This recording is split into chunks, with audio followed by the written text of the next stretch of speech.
Above and Beyond by Charles Bramold.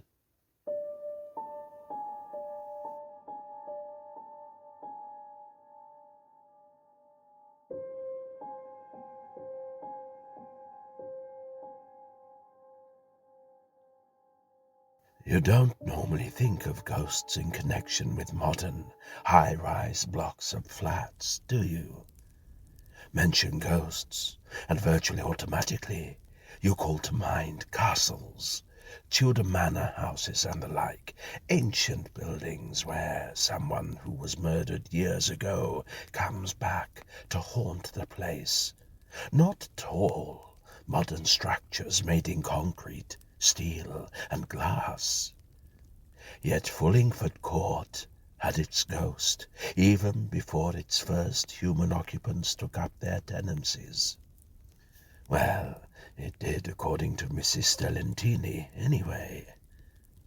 I remember in detail the occasion when mention of a ghost there first came to public notice over 7 years ago. The tower block wasn't even finished, and builders' workers still seemed to be everywhere. Electricians fitting lights, plumbers fitting pipes, carpenters, odd-job men, and plenty of others. Nevertheless, Helthingham Council had already begun to allocate the flats, and the first 50 families were being shown round. I imagine the idea was to persuade them that there were delights in store that they had never dreamed of. Councillor Fullingford himself, chairman of the Housing Committee, was acting as chief guide, and proud of it he was too. After all, his name now graced a brand new bronze plaque alongside the main entrance. Fullingford Court, it announced to all who cared to look. "Look at that view," said Councillor Fullingford. He was in the living room of one of the topmost flats on the 15th floor. "You'd have to pay the earth for a penthouse like that in London, and 8 local families will have one for a standard council rent." "Excuse me, councillor," said Mrs. Stellentini. There was no way anyone could pretend not to hear Mrs. Stellentini when she intended to be heard. "Excuse me, I'd like one of these top flats. The flat they've given me is on the 14th floor. Can you tell me how to go about getting swap for one on the top level?" "Oh, no, you can't do that. No. I mean, where would we be if everybody wanted to be changing about all the time? We can't plan things that way. And after all, these flats have been allocated fairly. We drew lots, we did. No, it's just not on." There was a sudden hush, and 30-odd heads turned to see how Mrs. Stellentini reacted. Most of the families who were due to be moved in came from Jubilee Street and Paradise Row, which had long been ready for demolition, and mostly they knew each other. And better than anything, they knew Mrs. Stellentini. They watched her closely, eyes already lit up with amused expectancy. And Mrs. Stellentini didn't disappoint them. She pursed her lips angrily, scowled, then suddenly looked round with an expression of perplexity, fear even. She hunched her shoulders and shivered visibly. "Oh, my goodness," she said. "Oh, did you feel that? I've known there was something wrong up here. I knew the minute we reached this top floor, but I could not quite put my finger on it. But now I've got it. Oh, yes, I have it now. There is presence here. That is what. There is a spirit floating in the air. Can you feel it? It is stronger here than it was out on the landing." As you might have guessed, this caused a wide stir of amusement, grins on many faces, 1 or 2 open guffaws. After all, it was so blatant, so manifest, that Mrs. S. was putting it on. Obviously, she was hoping to scare somebody. Somebody booked for a top-floor flat, to do a swap with her for her own new flat 1 story lower. Well, there were no takers. Mrs. Peasgood, a widow, was in the crush, squeezed in between George Cousins and his wife. I was close by, and I heard what she said. "I've been given the key for one of these top flats, Mary," she said to Mary Cousins. But Martha Stellantini's not getting her hands on it. She can whistle for it, she can. I'm sticking to it." Looking back on that occasion, you might argue that she'd made a bad decision. Indeed, a fatal decision. Mrs. Peasgood, you see, was the first victim, if victim's the word. But that wasn't until 9 months later. During those first few months, rumors about unnatural happenings kept springing up and being mentioned around, but in most cases they were quickly traced back to Mrs. Stellantini, so nobody paid them much attention. "Have you heard?" one woman said to another, as they waddled slowly up the 13th stairway, carrying the inevitable plastic shopping bags. "She's at it again, telling everybody in the laundrette this morning that in the night she keeps hearing funny noises, creaks, groans, rattling chains, straight above her head, she says, on the 15th floor. But then she caps it, the daft apeth, by asking if anyone on the top floor wants to swap flats with her. Who does she think she'll fool, anyway?" The tale that gave me a little chuckle to myself was one I heard 3 men discussing over a smoke on one of the open landings. "Heard the latest?" asked one. "Mrs. Stellantini's saying there's a grey-haired man keeps appearing round the top decks. He's not real, she says, but he's very distinguished looking." "Wishful thinking happen," cackled one of the others. "Seems she saw him on the top landing," the first went on, "but he disappeared before her eyes. She went up to him to ask who he was. Well, she would, wouldn't she? But he melted into thin air in front of her. It's happened twice more since, so she says." "Hey," the third chap butted in, sounding more serious. "I've heard of someone else that's happened to. That ginger-haired woman on landing 6. Perhaps there's something in it."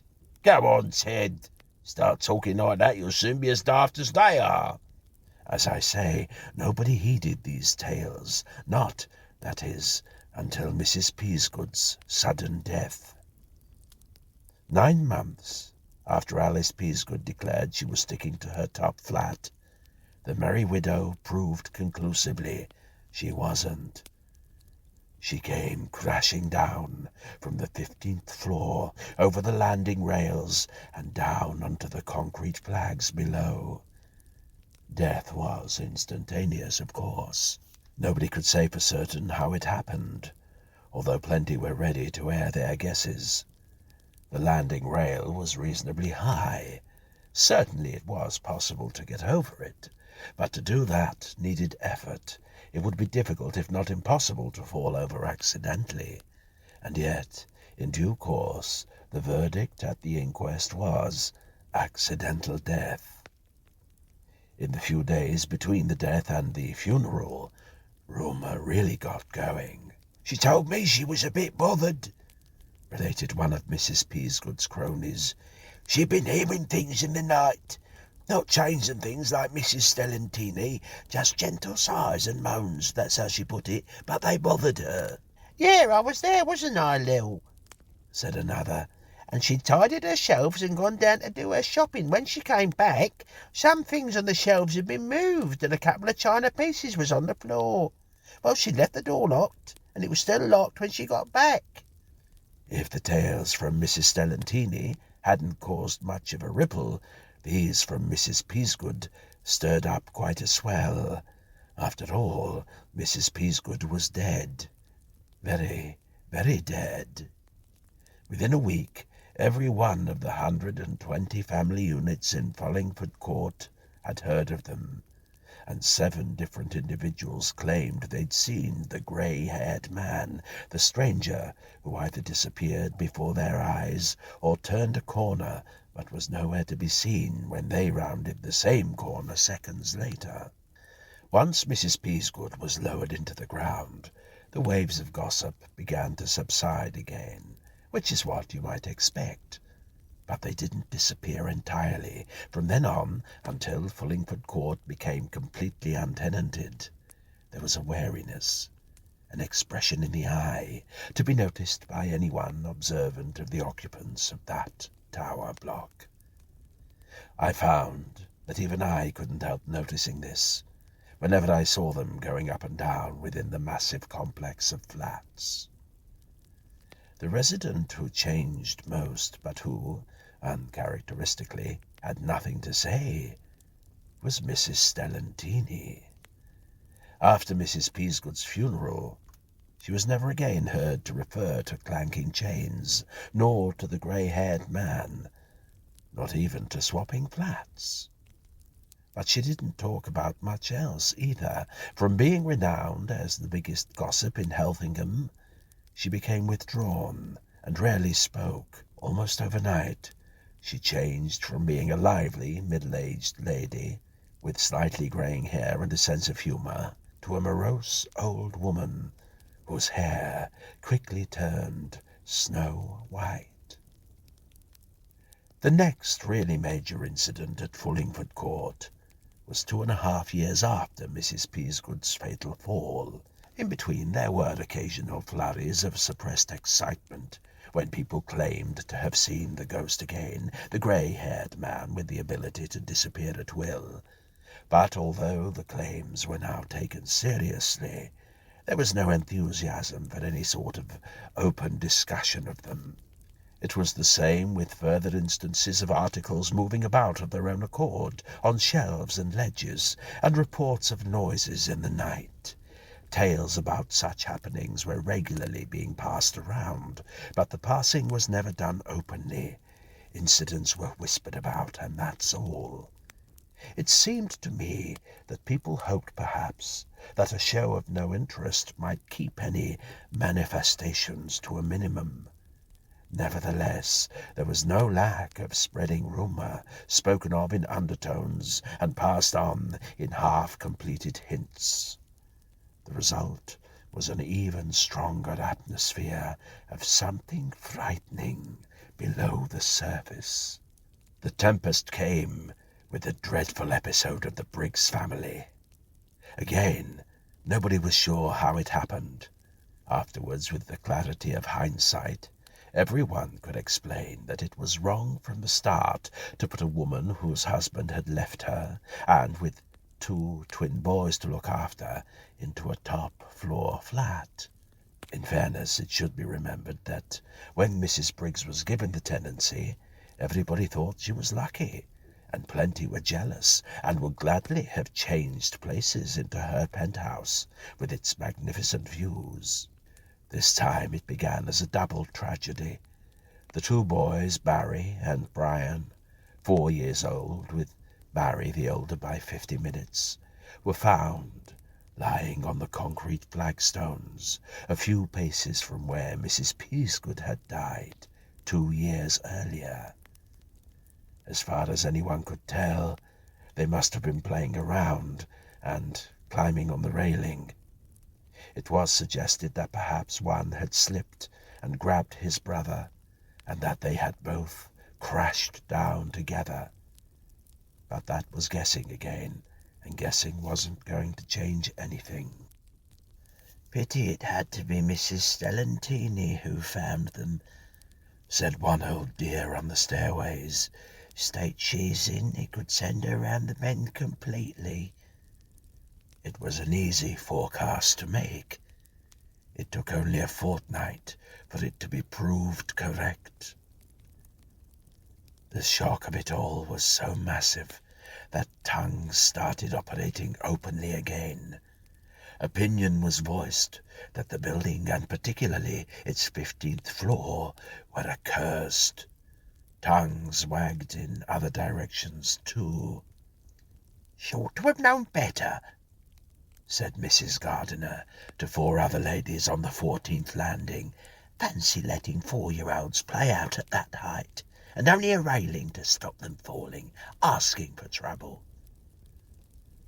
The twins' mother, Mrs. Briggs, 1 landing higher, could hear every word, the stairwell acting as a natural ear trumpet. Mrs. Briggs herself put a speedy stop to such talk. 5 days after the deaths of her sons, the day after their funeral, she followed the same route that they had taken and finished on the same patch of concrete paving. The double tragedy became a triple one, and Fullingford Court had claimed its 4th life. The deaths of the mother and her sons marked the beginning of the end of the tower block. Helthingham Council found it impossible to re-let the Briggs top-floor flat, nor would anyone consider the tenancy on the 14th floor, when Mrs. Stellantini was taken away to spend the rest of her days in a hospital for the mentally ill. From then on, the council was under increasing pressure as one after another of over 100 tenants pestered to be rehoused. Slowly, as months grew into years, some began to be moved out, and there was no question whatever, of them being replaced by other families moving in. At one stage, the council called in experts who were able to explain that the tall block had actually been designed to sway slightly in the wind, and this oscillation could easily explain both the eerie sighing noises in the night and the slight drift of small, loose objects on smooth surfaces. This may have eased a few worries for some, but personally I doubt it. I think few occupants were ready to see things so rationally. The increasing frantic requests for rehousing seemed to confirm my view. The powers that be eventually rationalized it all themselves by saying that high-rise flats were a mistake anyway, they'd all have to come down. It took over 4 years after the Briggs tragedy before Fullingford Court was finally emptied of its tenants, but this has at last been achieved. As a matter of fact, the last family of all moved out yesterday. Once their taxi set off to follow the removal van, they'd all gone. All the 120 families who less than 8 years earlier had moved with mixed feelings into the brand new tower. So now, you see, once again, it's mine, all mine, and mine alone. And that really, is how I like it. This is my patch. Oh yes, they are going to pull it down, I know that. But that doesn't bother me, not a bit. After all, I was here before they put it up, and after it's gone, I'll still be around.